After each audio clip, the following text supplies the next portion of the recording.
வார்த்தைகள் வாழ்வு தரும் ஆவியை கொடுக்கின்றன, நிலை வாழ்வும் அளிக்கின்றன. புனித லூக்கா எழுதிய நற்செய்தியிலிருந்து வாசகம். அதிகாரம் 6, வசனங்கள் 36 தொடக்கம் 38 முடிய.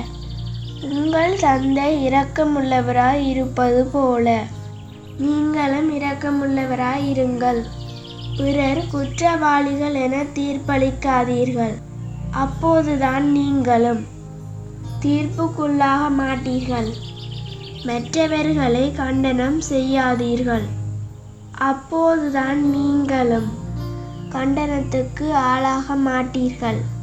மன்னியுங்கள், மன்னிப்பு பெறுவீர்கள். கொடுங்கள், உங்களுக்கு கொடுக்கப்படும். அமுக்கி குலுக்கி சரிந்து விழும்படி நன்றாய் அளந்து உங்கள் மடியில் போடுவார்கள்.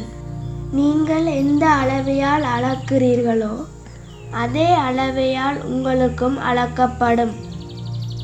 இது ஆண்டவரின் அருள்வாக்கு. கிறிஸ்துவே உமக்கு புகழ்.